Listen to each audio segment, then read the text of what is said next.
The federal government is looking to introduce tough cybersecurity rules for businesses after revelations a state-based actor tried to hack Australian networks.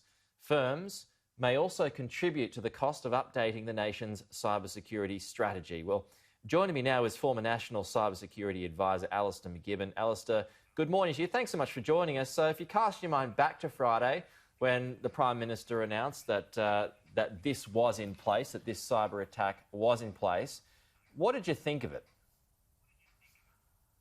Well, it's not the first time a Prime Minister has stood up and talked about a cybersecurity incident of this size. The same Prime Minister stood up early last year after the Parliament House and political parties were also subjected to the attention of a sophisticated state-based actor. I think it's a good thing that the Prime Minister has come out and spoken about this. I still call this the greatest existential threat we're going to face as a community, and I say that in the same year as really horrible bushfires and obviously COVID-19. This can affect all aspects of our economy in the same way. In fact, it could be more devastating. So, I mean, the Prime Minister didn't specifically name China. Everyone thinks that it was China. Who do you think it was? Well, I won't contribute to any speculation. People are pretty quick to do that. We do know that it's a sophisticated state-based cyber actor. There are only a few countries that can do that. They know who they are, and I think the Prime Minister on Friday did posture to them to say that enough was enough.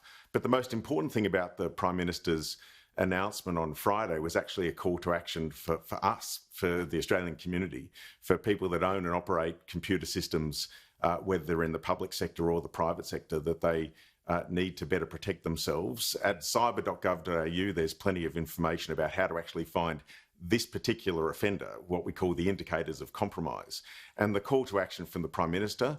And it's right and proper, by the way, that in a liberal Western democracy, you don't have the government inside their citizens' computers, unlike in some countries. And so it's incumbent upon those of us who own and operate systems to go out and look for this offender now and let the Australian Cybersecurity Centre know if those indicators of compromise are found on their systems. Labor has been out and about on the weekend suggesting that there is no cyber strategy in Australia at the moment. So have we been asleep at the wheel? Well, I had the pleasure of running the last one. The former Prime Minister Turnbull appointed me in April 2016 to run the last strategy.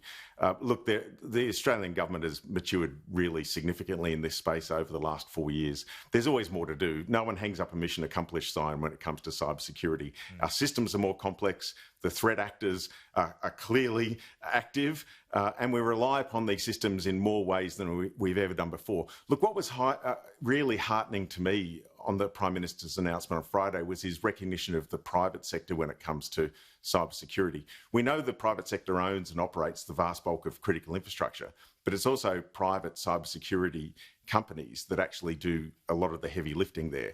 And he recognised that it's a public-private partnership. We've got over 550 cybersecurity professionals in Australia looking at protecting businesses today. And there are plenty of other firms like us out there. The reality is this is an existential threat. This is a public-private partnership. There are things we can do to protect our sovereignty. And make no mistake, this was an affront to Australia's sovereignty and our national interests that the Prime Minister was talking about on Friday. And that's how we need to act as a nation. The ACCC has announced that there's been a 30% increase in losses as a result of cybercrime. Do you think that's linked? No, cyber criminals take advantage of any crisis. So during the bushfires, they would craft their phishing emails around bushfire assistance and alerts. When COVID struck, we saw those same scumbags change their messages to be COVID related. And when the next crisis comes, they'll change their messaging again. This is a nation state that is allegedly conducting a concerted campaign against the Australian economy. The Prime Minister spoke about critical infrastructure, education, health, all levels of government, local, state and federal. No one has been left off the agenda of that particular nation as it comes to affect Australia. And it's likely that they're doing it, of course, for strategic intelligence purposes, but also to steal intellectual property, possibly around COVID. Certainly we've seen some alerts come from both the United States and Australia about very specific nation-state spying to try to steal our research and development, and there's good reasons why some nations would want to do that. But I don't think there's a link between the ACCC figures and this particular campaign. So on those ACCC figures, because they came out today, so do you think these cyber criminals, and they are targeting vulnerable people, are they getting harder to detect? Well, criminals and nation states both prey upon the individual, the person behind the computer.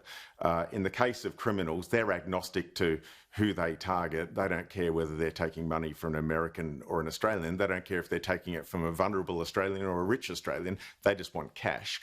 I don't know if they're harder to detect, but what they are is pernicious, and it's highly profitable, the business that they undertake. I'd hazard a guess to say that the ACCC figures, and I'm very respectful to the ACCC and their Scam Watch program, are only the tip of the iceberg in terms of the amount of money Australians are losing. Wow. And that would then also underscore or frankly underlie a lot of other security issues that Australians are facing online. So what should companies be doing? No one with a computer. Sorry, Alistair. Well, I was about to say, thanks for... No, what thanks for asking. What should companies be doing, and also what can people be doing at home? Well, great. Well, if you're a company or you run government systems, go to cyber.gov.au, download download sort of what those indicators of compromise are to find this particular nation-state actor. Follow their advice, patching, making sure you're running multi-factor authentication, follow the Essential 8 put out by the Signals Directorate and the Cybersecurity Centre. At home, have hard-to-guess passwords, turn on two-factor authentication for your email and your social media and other such things.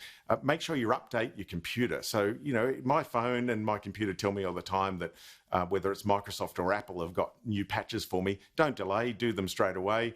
And just be careful on what links you click on and what websites you visit. If you think it's dodgy or a transaction seems a bit odd, it probably is. Okay, really good advice there. Alastair MacGibbon, really appreciate your time this morning. Thanks so much for joining us. Have a great day.